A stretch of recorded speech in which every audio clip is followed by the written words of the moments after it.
सो motion यानी movement. Movement कितने type की होती है सो वो हम जानेंगे। यहाँ आप इमेज में देखिए 4 चीजें दी गई हैं। एक्टिविटी है, लेट अस एक्सप्लोर। सो पहला जो इमेज है उसके हिसाब से यहाँ कहा है take an eraser and drop it from certain height. एक इरेजर को थोड़ी ऊपर हाथ ले जाकर और गिरा दीजिए।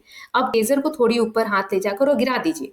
अब ऑब्जर्व कीजिए उसका motion. Does it move along a straight line? क्या वो सीधी लाइन में मूव हुआ?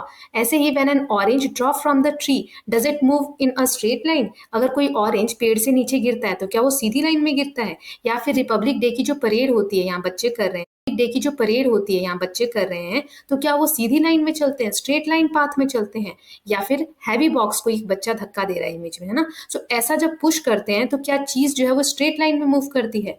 सो यस, इन सबका आंसर है yes. So when an object moves along a straight line it's motion is called linear motion.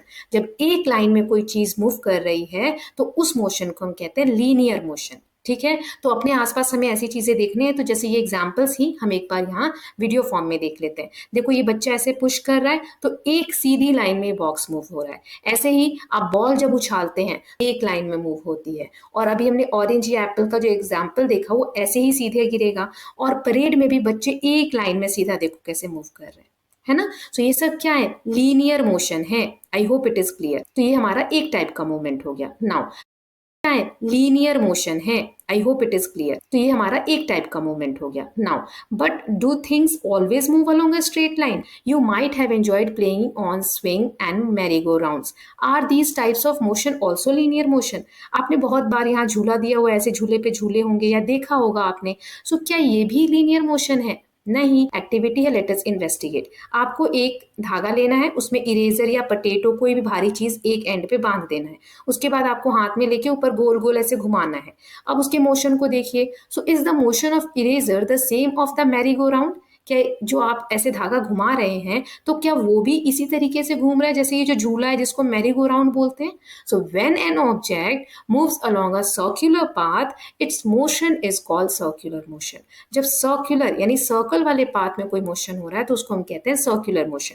जैसे आप यहाँ देखिए मैरी गो राउंड जो झूला है इसमें कैसी चीज ऑब्जेक्ट मूव हो रही है? गोल गोल मूवमेंट हो रहा है। अब ये देखो धागे में ऐसे कुछ भी बांध के ऐसे आप टर्न कर रहे हो तो ये राउंड राउंड। इस यहाँ देखिए मैरी गो राउंड जो झूला है इसमें कैसी चीज ऑब्जेक्ट मूव हो रही है? गोल गोल मूवमेंट हो रहा है। अब ये देखो धागे में ऐसे कुछ भी बांध के ऐसे आप टर्न कर रहे हो तो ये राउंड राउंड इस तरीके से मूवमेंट हो रहा है ना। या ऐसे भी मूवमेंट हो सकता है। तो ये सब में क्या है? गोल मूवमेंट हो रहा है, सर्कुलर मोशन है ना। तो ये सेकेंड टाइप का मोशन हो गया। नेक्स्ट है, let us investigate.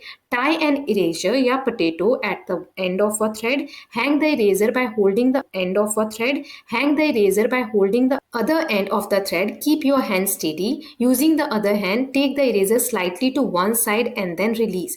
Does it start moving to and fro? Is its motion similar to motion of a swing? देखो यहाँ पर आपको कहा है धागे में नीचे कोई भारी चीज बांध लीजिए, चाहे वो एक पत्थर हो सकता है छोटा सा या इरेजर। अब उसको एक हाथ में पकड़ लीजिए ऐसे नीचे और फिर उसको दूसरे हाथ से धक्का दे दीजिए। तो आप देखेंगे ये टू एंड फ्रो आगे पीछे मूवमेंट करने लगेगा। ये मूवमेंट कैसा होता है? स्विंग की तरह, झूले की तरह। जब हम झूले में झूलते हैं तो कैसे आगे पीछे मूव करते हैं, वैसा ही कुछ होगा। स्विंग की तरह, झूले की तरह। जब हम झूले में झूलते हैं तो कैसे आगे पीछे मूव करते हैं, वैसा ही कुछ होगा। सो इस मोशन को हम क्या कहते हैं? So when an object moves to and fro about some fixed position, its motion is called oscillatory motion. जब to and fro एक ही जगह पर बार बार मूवमेंट कर रही है, आ रही है और जा रही है चीज, तो उसको हम क्या बोलते हैं? Oscillatory motion. चलिए इसको हम देख लेते हैं इमेज फॉर्म में। तो जैसे झूला झूल रहे हैं तो देखो एक ही पॉइंट से कभी आगे कभी पीछे, कभी आगे कभी पीछे, तो ये कौन सा मोशन है?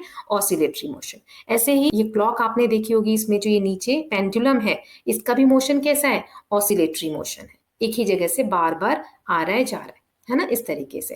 तो ये सारे हो गए ऑसिलेटरी मोशन। इसी का एक और एक्टिविटी के थ्रू हम देखेंगे। Let us investigate. Take a thin metal strip of about 50 centimetre long, hold its one end pressed to a table. You may use a few books or a brick to hold. Observe the motion of this end of the strip. Does it move up and down?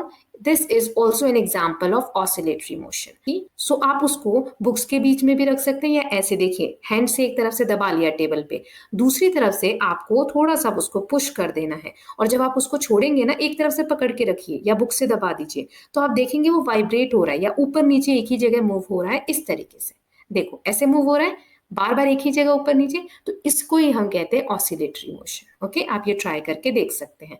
Now so इसको summarise करके यहाँ दिया है, if an object repeats its path after a fixed interval of time its motion is called periodic.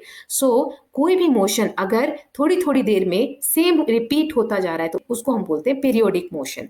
When an object is in circular motion it moves along the circular path again and again. जैसे हमने merry-go round वाला जो झूला देखा, उसमें एक circle complete होता है, फिर एक सर्कल कंप्लीट होता है, सो बार बार वही मोशन हो रहे हैं, तो उसको हम बोलते हैं पीरियोडिक मूवमेंट। ऐसे ही an object in oscillatory motion also repeats its motion while moving to and fro. तो ऑसिलेटरी मोशन में भी एक ही जगह से बार बार मोशन रिपीट हो रहे हैं, तो ये भी क्या है, पीरियोडिक है। So both circular and oscillatory motion are periodic in nature. दोनों ही मोशन थोड़ी थोड़ी देर में रिपीट होते हैं, इसीलिए इन दोनों को हम क्या बोलते हैं, पीरियोडिक मोशन बोलते हैं। अब देखिए एक्टिविटी दी गई, लेट अस आइडेंटिफाई।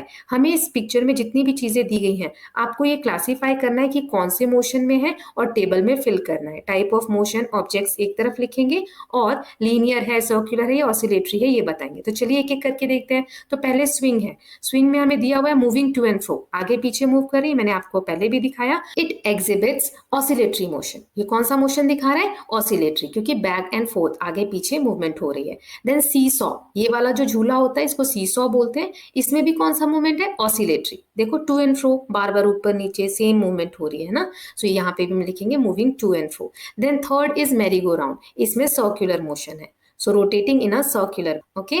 देन ये स्लाइड वाला जो झूला होता है जिसपे आप फिसलते हैं, तो इसमें आप एक सीधी लाइन में फिसल रहे हैं ना, so ये लीनियर मोशन है, moving down in a straight line. फिर नेक्स्ट यहाँ पे दिया हुआ है ये वाला, इसको हम बोलते हैं किड क्लाइंबिंग लैडर या क्लाइंबिंग लैडर। आप एक लाइन में सीधा ऊपर की तरफ चढ़ रहे हैं, है ना, सो ये भी क्या हो गया, लीनियर मोशन। इतने ही बॉक्स दिए थे, एक और रह गया स्किपिंग, जो रस्सी कूदते हैं, तो वो सर्कुलर मोशन है। बॉक्स नहीं है तो मैंने लिखा नहीं है ना, क्योंकि रस्सी गोल गोल गोल गोल बार बार घूमती। सो इसके साथ हमने चैप्टर कवर कर लिया है। अब समरी देख लेते हैं। So international system of unit SI has been adopted by countries as standard unit of measurement. Unit decide करने के लिए, नापने की, हमने देखा कि सभी कंट्रीज ने मिलकर एक international system of units decide किया जिसे हम SI यूनिट कहते हैं। लेंथ की SI यूनिट मीटर है जिसको हम M से डिनोट करते हैं। और ये फैक्ट्स देखे थे हमने कि 1 किलोमीटर में 1000 मीटर होते हैं, 1 मीटर में 100 सेंटीमीटर होते हैं और 1 सेंटीमीटर में 10 मिलीमीटर होते हैं। फिर हमने देखा था कि रेफरेंस पॉइंट बहुत इंपॉर्टेंट होता है। When distance is stated with respect to fix object और point, then that point is called reference point. फिर हमने देखा था an object is said to be in motion if position changes with respect to reference point with time, तो हम कहते हैं वो मोशन में है या मूव कर रही है। फिर 3 टाइप के मोशन देखे थे, लीनियर जो स्ट्रेट लाइन में मूव होता है, सर्कुलर जो सर्कुलर पाथ में मूव होता है, और ऑसिलेटरी जो टू एंड फ्रो एक ही जगह पे फिक्स है और बार बार एक जगह से आ रहा है जा रहा है, तो हम उसको बोलते हैं ऑसिलेटरी मोशन। अब हम बुक की एक्सरसाइज देख लेते हैं। Let us enhance our learning. एक एक करके क्वेश्चन देखेंगे। सो पहला दिया हुआ है distance between Delhi and Lucknow. तो दिल्ली और लखनऊ के बीच में कितना डिस्टेंस होगा, तो कैसे नापेंगे, किलोमीटर में, क्योंकि 2 सिटीज में डिस्टेंस बहुत ज्यादा होता है, तो हमने देखा था लार्जर डिस्टेंस को हम किलोमीटर में नापते हैं। फिर कॉइन जो सिक्का होता है वो कितना मोटा है, कितना थिक है, उसको कैसे नापेंगे, मिलीमीटर में, है ना, क्योंकि वो तो कम होता है। Then length of an eraser यानी रबर जो है आपका, उसकी लेंथ को नापना है तो सेंटीमीटर में। और ग्राउंड आपका जो स्कूल का है प्ले ग्राउंड, उसकी लेंथ को नापना है तो मीटर में। तो ये हमने अच्छे से पढ़ा है कि छोटे डिस्टेंस को हम सेंटीमीटर मिलीमीटर में नापते हैं, बड़े डिस्टेंस को मीटर किलोमीटर इनमें नापते हैं, है ना। अब ट्रू फॉल्स है तो T लिखेंगे अगर सही है तो, और F लिखेंगे अगर गलत है तो। पहला है motion of a car moving on a straight road is an example of linear motion. अगर कार एक स्ट्रेट लाइन में रोड पे चल रही है तो यस ये लीनियर मोशन है, तो ट्रू है। फिर any object which is changing its position with respect to reference point with time is said to be in motion. Yes ये भी सही है कि रेफरेंस पॉइंट से कोई भी ऑब्जेक्ट अगर मूव कर रहा है समय के साथ तो हम कहते हैं वो मोशन में है। फिर लिखा है 1 kilometre is equal to 100 centimetre. No ये फॉल्स है। 1 kilometer is equal to 1000 metre. Which of the following is not a standard unit of measuring length? Length को नापने की इनमें से स्टैंडर्ड यूनिट कौन सी नहीं है? स्टैंडर्ड सभी कंट्रीज ने मिलकर डिसाइड की, मिलीमीटर, सेंटीमीटर, किलोमीटर या हैंडस्पैन। हैंडस्पैन नहीं है स्टैंडर्ड यूनिट, क्योंकि हैंडस्पैन में सबका जो मेजरमेंट आता है वो अलग अलग आता है। तो बाकी के सारे स्टैंडर्ड यूनिट है, हैंडस्पैन स्टैंडर्ड यूनिट नहीं है। फॉर डिफरेंट स्केल्स और measuring tapes at your home and school, find out the smallest value that can be measured using each of these scales. Record your observation in a tabular form. So आपको अलग अलग जो scales आपके घर में available है वो ढूंढना ढूंढना है और उनसे इतनी वैल्यू आप नाप सकते हैं, छोटी से छोटी, वो बताना है। सो एक तरफ हम लिख देंगे टाइप ऑफ स्केल और एक तरफ हम यूनिट में बताएंगे कि कौन सी स्मॉलेस्ट वैल्यू स्केल से हम नाप सकते हैं। सो अगर 15 सेंटीमीटर वाला आपका स्केल है जो ज्योमेट्री बॉक्स में होता है, सो उसमें 1 mm तक की चीज को हम नाप सकते हैं, क्योंकि छोटी लाइनें कितने कितने को रिप्रेजेंट करती है, 1 mm को। मेजरिंग टेप है अगर कोई, तो 1 mm तक नाप सकते हैं। अगर फैब्रिक टेप मेजर है तो 1 सेंटीमीटर तक नाप सकते हैं। Suppose the distance between your school and home is 1.5 kilometre.